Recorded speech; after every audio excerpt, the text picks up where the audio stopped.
Good afternoon students, class 9। पिछली कक्षा में हम लोगों ने सांवले सपनों की याद पाठ के 3 भाग पढ़े, उसे समझा जाना।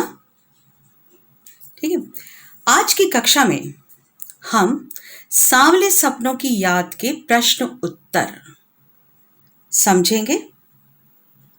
ठीक है, मैं यहाँ पर कुछ प्रश्नों के उत्तर आप लोगों के साथ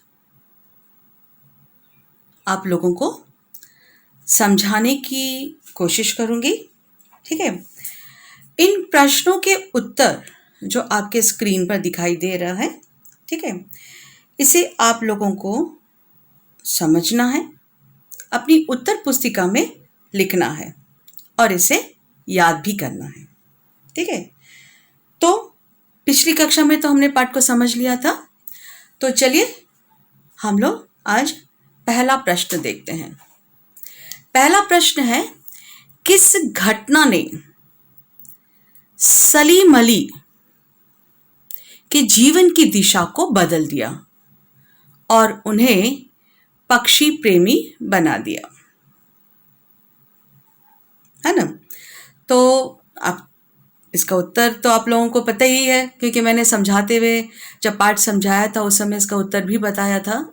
ठीक है, इसके बारे में हम लोगों ने पढ़ा था। बचपन में एक बार मामा के द्वारा उपहार दी गई एक एयरगन से सलीम अली ने एक गौरैया का शिकार किया था और वो घायल हो गई थी, और उसके घायल होने के बाद उनके मन में काफ़ी दुख होता है। उस घायल पक्षी को देखकर उनके मन में काफ़ी दुख होता है और वो उसको बचाने की कोशिश करते, बचाना चाहते हैं। तो उन्होंने अपने मामा से उस गौरैया के बारे में जानकारी प्राप्त की। मामा ने उन्हें बॉम्बे नेचुरल हिस्ट्री सोसाइटी, ठीक है, BNHS जाने के लिए कहा। BNH से उन्होंने गौरैया की पूरी जानकारी प्राप्त की और उसी समय से सलीम अली के मन में पक्षियों के बारे में जानने की इच्छा जागी और उन्होंने पक्षी विज्ञान को ही अपना कैरियर बना लिया। इसके बाद वो एक पक्षी वैज्ञानी बन गए। पक्षी वैज्ञानी यानी बर्ड वॉचर बन गए। ठीक है, प्रश्न संख्या 2, सलीम अली ने पूर्व प्रधानमंत्री के सामने पर्यावरण से संबंधित किस संभावित खतरों का चित्र खींचा कि जिससे उनकी आंखें नम हो गई? किनकी आंखें? पूर्व प्रधानमंत्री चौधरी चरण सिंह की। इस प्रश्न का उत्तर है, एक दिन सलीम अली प्रधानमंत्री, उस समय के तत्कालीन मतलब उस समय के प्रधानमंत्री चौधरी चरण सिंह से मिले। उस समय केरल पर रेगिस्तानी हवाओं के झोंकों का खतरा मंडरा रहा था। वहां का पर्यावरण दूषित हो रहा था। प्रधानमंत्री जी चौधरी चरण सिंह को वातावरण की सुरक्षा का ध्यान था। पर्यावरण के दूषित होने के खतरे के बारे में सोचकर उनकी आंखें नम हो गई। क्यों? वो पर्यावरण के करीब रहते, क्योंकि वो एक गांव में उनका जन्म हुआ था और गांव में पले बड़े हुए थे, और इस तरह से उन्हें पर्यावरण से के करीब, पर्यावरण को, प्रकृति को समझते थे। इसलिए पर्यावरण की सुरक्षा और पर्यावरण के खतरे को देखकर उनकी आंखें नम हो गई। ठीक है। प्रश्न है तीसरा, आ रहा समझ में? तो जो चौधरी चरण सिंह थे वो हरियाणा के एक गांव में उनका जन्म हुआ था और वो ग्रामीण वातावरण में जो है उनका पालन पोषण हुआ था। वो धरती के और प्रकृति के काफ़ी करीब थे। वो एक किसान के बेटे थे और इसलिए पर्यावरण से उनका करीबी नाता था। जब सलीम अली ने उन्हें केरल की साइलेंट वैली में रेगिस्तानी हवाओं, गर्म हवाओं से वहाँ के पर्यावरण को खतरे का एहसास और कारण बताया और उसके नुकसान के बारे में बताया, तब चौधरी चरण सिंह की आंखें जो है इस पर्यावरण के प्रति जो है वो चिंतित हो गई। ठीक है। प्रश्न संख्या 4,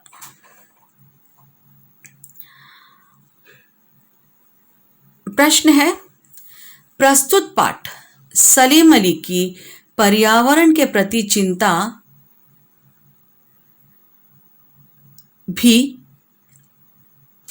चिंता को भी व्यक्त करता है। पर्यावरण को बचाने के लिए आप कैसा योगदान दे सकते हैं? यहाँ पे प्रश्न पूछा है कि आप एक विद्यार्थी होने के नाते, एक जिम्मेदार नागरिक होने के नाते जो है आप अपने आसपास के पर्यावरण को सुरक्षित करने के लिए क्या योगदान दे सकते हैं? ठीक है। तो पर्यावरण को, उसका उत्तर है पर्यावरण को सुरक्षित रखने के लिए, पर्यावरण को प्रदूषित होने से बचाने के लिए हम निम्नलिखित तरह के योगदान दे सकते हैं। ये आपके पास तरीके हैं कि आप किस किस तरीके से जो है पर्यावरण की सुरक्षा कर सकते हैं। पहला है, वायु को शुद्ध रखने के लिए हमें अधिक से अधिक पेड़ पौधे लगाने होंगे। क्यों? क्योंकि पेड़ पौधे जो है, आप तो विज्ञान में जानते ही हैं कि पेड़ पौधे जो होते हैं वो कार्बन डाइऑक्साइड को ग्रहण करते हैं और जीवनदायिनी ऑक्सीजन हमें प्रदान करते हैं। तो जितना भी प्रदूषण होता है वो पेड़ जो है वो ग्रहण कर लेते हैं और इसके बदले में हमें जीवनदायिनी ऑक्सीजन प्रदान करते हैं। तो प्रदूषण कैसे कम हो सकता है? अधिक से अधिक पेड़ लगाकर। और इस तरह से पेड़ पौधे जो है दूषित वायु को ग्रहण कर लेंगे और शुद्ध वायु हमें प्रदान करेंगे, जिससे जो है पर्यावरण स्वच्छ हो जाएगा, स्वस्थ हो जाएगा। ठीक है। हमें यह ध्यान रखना चाहिए कि हमारे आसपास का स्थान साफ सुथरा रहे। इसके लिए हमें कूड़ेदान का प्रयोग करना चाहिए, जहाँ तहाँ कूड़ा नहीं फेंकना चाहिए। प्लास्टिक का प्रयोग एकदम भी नहीं करना चाहिए, क्योंकि प्लास्टिक जो है वो धरती के उर्वरक शक्ति को कम करती है, क्योंकि प्लास्टिक जो है जल्दी गलता नहीं है और वो सदियों तक रहता है। जब हम प्लास्टिक को फेंकते हैं तो वो ज़मीन में मिट्टी के नीचे चला जाता है। कभी कभी जो जानवर होते हैं, जानवर जो है उसके अंदर रखा हुआ भोजन होता है, या कभी गलती से जो है जानवर भी जो है प्लास्टिक भोजन के साथ साथ जो है वो प्लास्टिक भी खा जाते हैं और इस तरह से प्लास्टिक जो है उनके पेट में चला जाता है और वो उनके लिए काफ़ी नुकसानदेह करता है ना। तो इसीलिए जो है हमें कूड़ा जो है जहाँ तहाँ नहीं फेंकना चाहिए, प्लास्टिक का उपयोग कम करना चाहिए। ठीक है। इसके बाद है, जल को प्रदूषित नहीं होने देना चाहिए। जल की सुरक्षा का ध्यान रखना चाहिए। जल को प्रदूषित किस तरह से हम रोक सकते हैं? जो कारखाने से निकलने वाला जल है, जो केमिकल जो होता है, कारखानों से निकलने वाली जो नालियाँ होती है, ज़्यादातर होता यह है कि ये नदियों में जाकर ये मिलते हैं और इस तरह से नदियों का जल प्रदूषित हो जाता है और वही जल जो है हम पीने में प्रयोग करते हैं। कई बार ऐसा भी होता है कि नदियों के आसपास जो है जानवरों को उसमें नहलाया जाता है, बर्तन धोए जाते हैं और केमिकल का पानी ना फैक्ट्रियों का जो जल होता है वो नालियों में मिल जाता है और इस तरह से जो है ये नदियाँ जो होती है वो सारी नालियाँ जो होती है वो नदियों में जाके मिलती हैं और इस तरह से नदियों का जल जो है वो प्रदूषित हो जाता है। ठीक है, इसलिए हमें जो है इसका ध्यान रखना चाहिए। तेज आवाज को रोककर हम ध्वनि प्रदूषण से होने वाले नुकसान से बच सकते हैं। इसे जो है ध्वनि प्रदूषण करते गाड़ियों का जो आवाज़ होता है, मतलब जो हॉर्न की आवाज़ होती है उससे भी जो है ध्वनि प्रदूषण फैलता है और गाड़ियों से निकलने वाला जो धुआं होता है, ठीक है, तो इससे भी जो है वातावरण प्रदूषित होता है। इसीलिए जो है हमें कम से कम गाड़ियों का प्रयोग करना चाहिए या फिर उसके रखरखाव काफ़ी पुराना नहीं होना चाहिए, उसके रखरखाव का ध्यान रखना चाहिए। ठीक है, और इस तरह से ध्वनि प्रदूषण और गाड़ियों से निकलने वाले धुएं से जो है हम वातावरण को हमें सुरक्षित रखना चाहिए। ठीक है, तो प्रश्न संख्या 5, इस पाठ के आधार पर लेखक की भाषा शैली की 4 विशेषताएं बताइए। इसके लेखक कौन है? जाबिर हुसैन जी। ठीक है, जाबिर हुसैन जी ने यहाँ पर किस तरह की भाषा का प्रयोग किया है, उनकी भाषा किस तरह की है उसे देखते हैं। लेखक की भाषा शैली की विशेषता, इस तरह से हेडिंग लिखना होगा आपको और उसके बाद पॉइंट्स के लिए भी आप प्रश्न का उत्तर दे सकते हैं जिससे आपको पूरे नंबर मिलते हैं।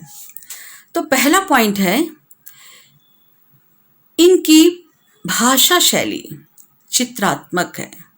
चित्रात्मक मतलब इनकी जो वर्णन शैली है, जब हम सलीम अली साले सपनों की याद पाठ पढ़ते हैं तो ऐसे लगता है कि जैसे हम सलीम अली से संबंधित या जो भी कहा जा रहा है उसे हम अपने आँखों के सामने चलचित्र की तरह होता हुआ देखते हैं।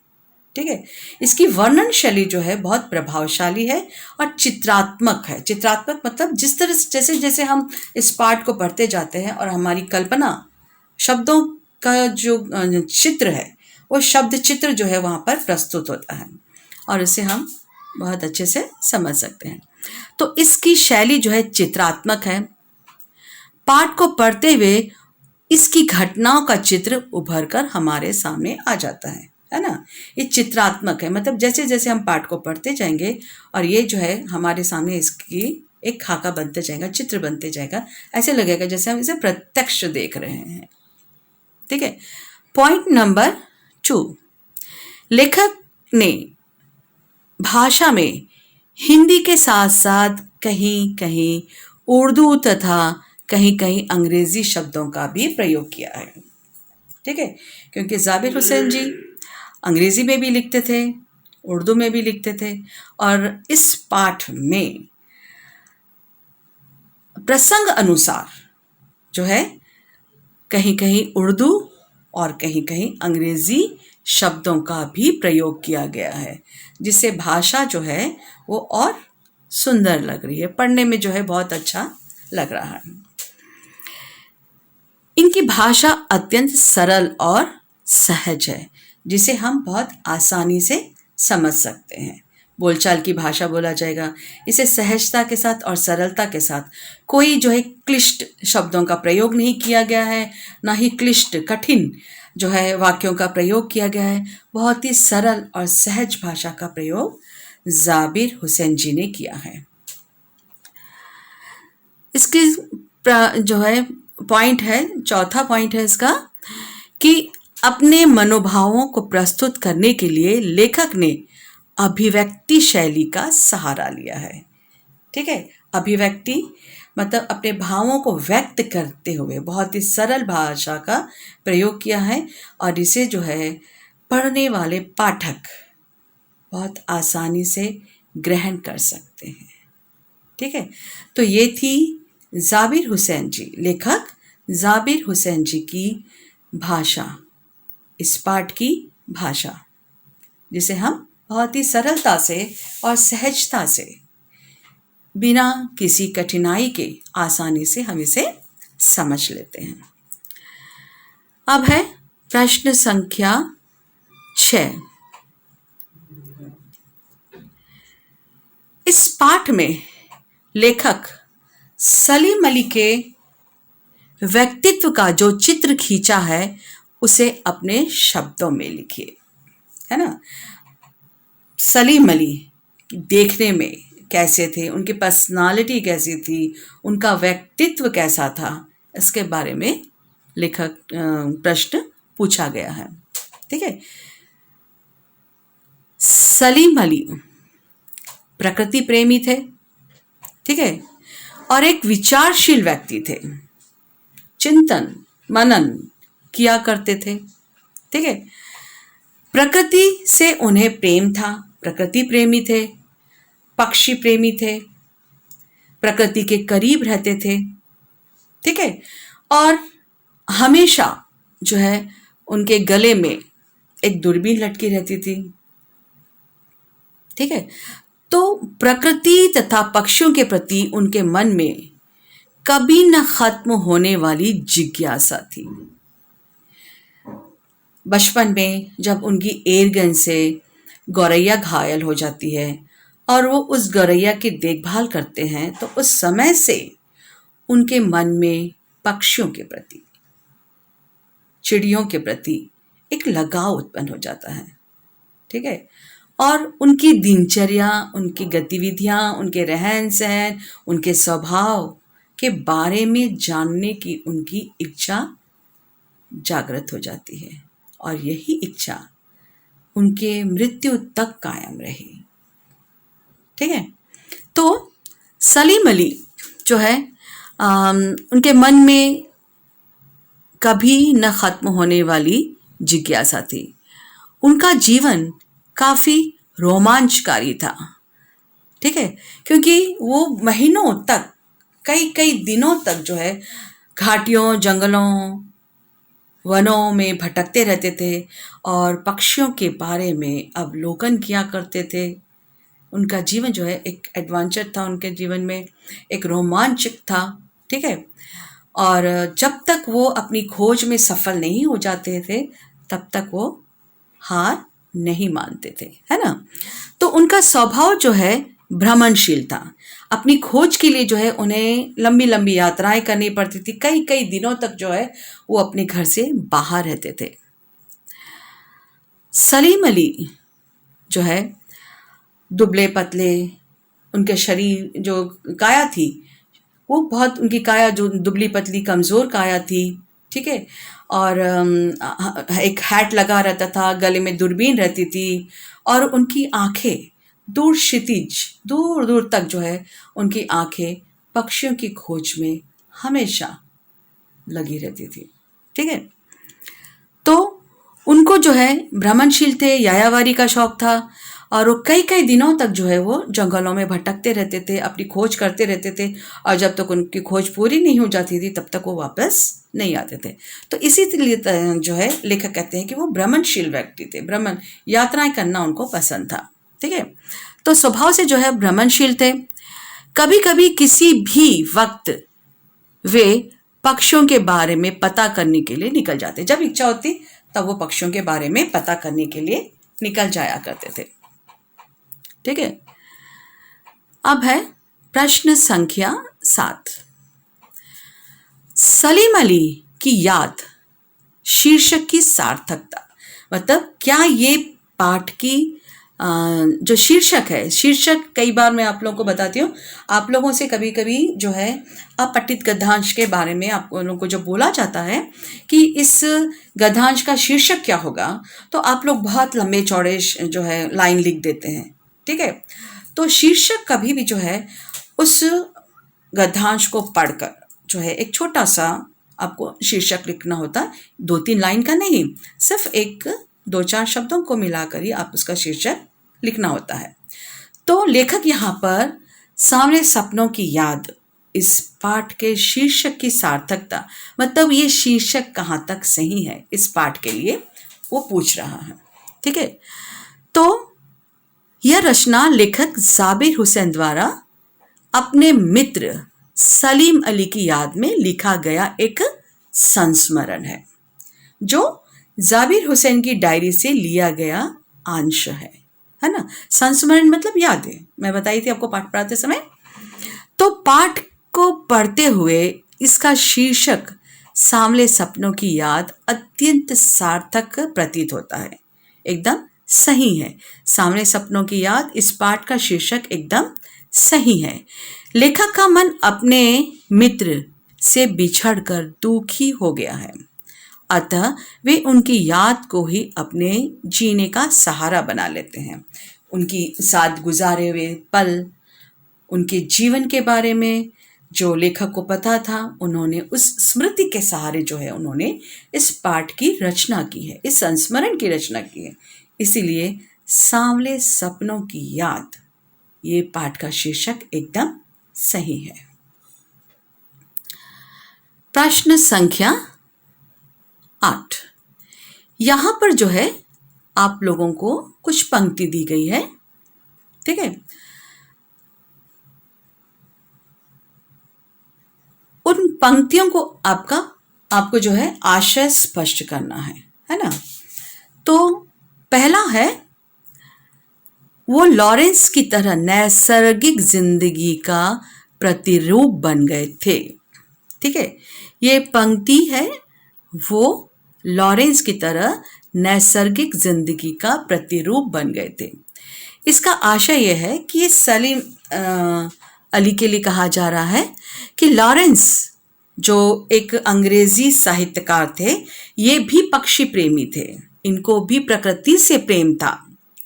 ठीक है, तो ये जो है सलीम अली ने जो है लिखा था लॉरेंस के बारे में। तो लॉरेंस का जीवन बहुत सीधा सादा था, प्रकृति के प्रति उनके मन में निकटता थी। सलीम अली का व्यक्तित्व भी लॉरेंस की तरह ही सुलझा तथा सरल था। इसलिए नैसर्गिक मतलब नेचुरल, प्राकृतिक। ठीक है, तो वो लॉरेंस की तरह नैसर्गिक जिंदगी का प्रतिरूप बन गए। वो कौन है?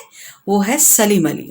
यहाँ पर सलीम अली का उदाहरण जो है अंग्रेजी साहित्यकार लॉरेंस से जो है D.H. लॉरेंस से तुलना की गई है कि लॉरेंस भी जो है प्रकृति प्रेमी थे, पक्षी प्रेमी थे। वो भी प्रकृति के करीब रहकर जो है अपनी रचनाओं को रचा करते थे। तो उनसे जो है सलीम अली की तुलना की जा रही है कि सलीम अली भी उन्हीं की तरह पक्षी प्रेमी और प्रकृति प्रेमी थे। ठीक है,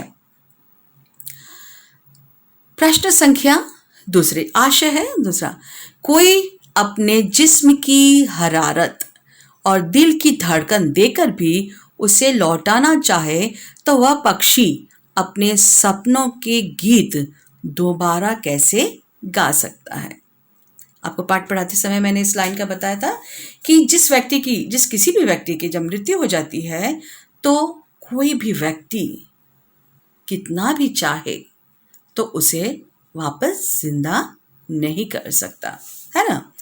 तो कोई अपना जिस्म की हरारत मतलब गर्मी, अपने जिस्म की गर्मी देकर या दिल की धड़कन देकर भी उसे लौटाना चाहे, उस मृत व्यक्ति को लौटाना चाहे तो भी वह पक्षी अपने सपनों के गीत दोबारा कैसे गा सकता। वह पक्षी यहाँ पे क्या है? वह पक्षी सलीम अली के लिए कहा गया है।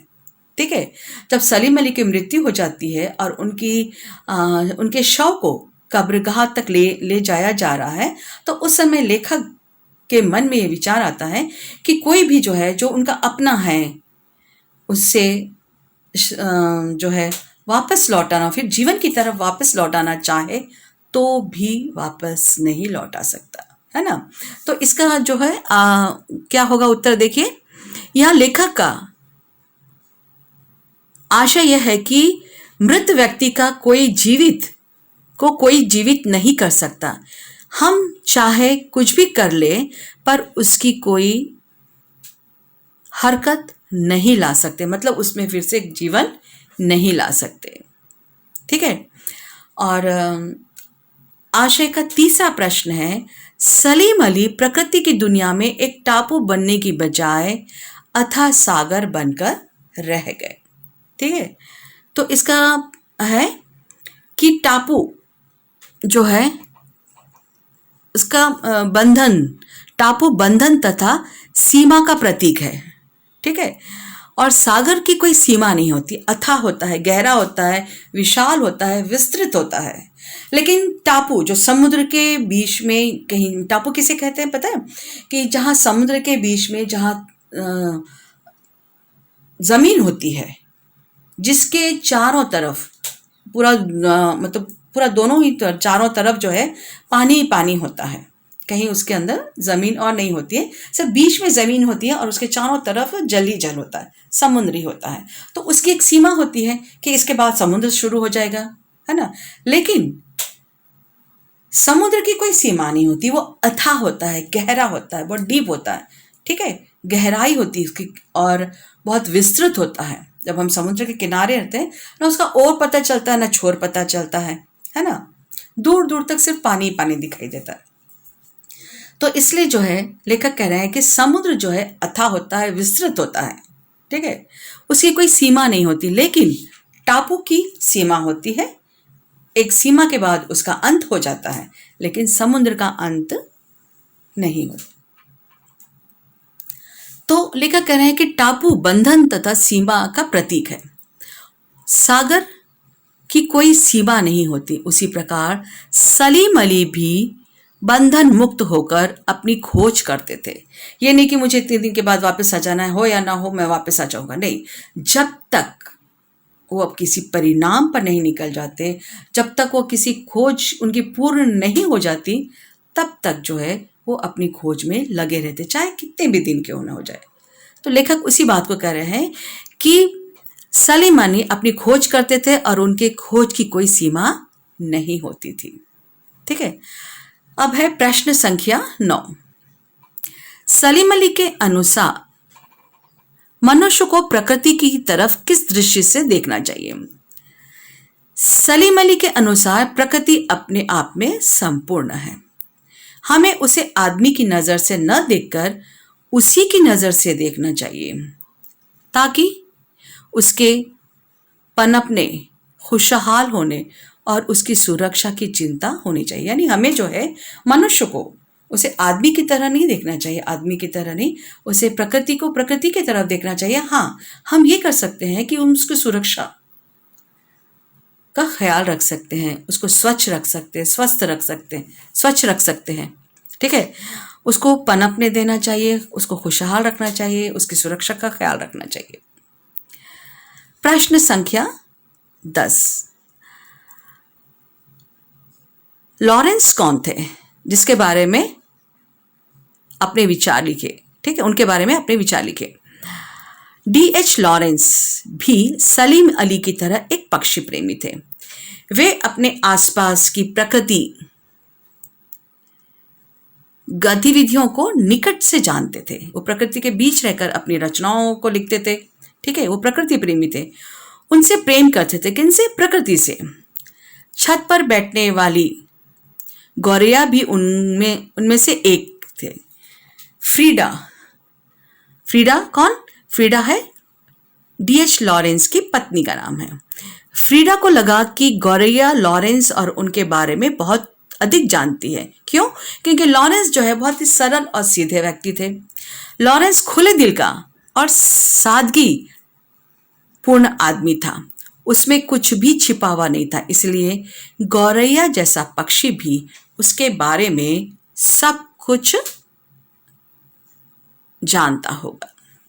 ठीक है। तो D.H. लॉरेंस कौन थे? D.H. लॉरेंस जो है वो अंग्रेजी के एक साहित्यकार थे, पक्षी प्रेमी थे, प्रकृति प्रेमी थे, और वो प्रकृति के बीच रहकर अपनी रचनाओं को रचते थे, लिखते थे। और वो बहुत, जिस तरह से प्रकृति है उसी तरह से उनकी भी जो है वो सीधे साधे सरल व्यक्ति थे। तो स्टूडेंट्स, हमने 10 प्रश्न उत्तर पढ़े हैं।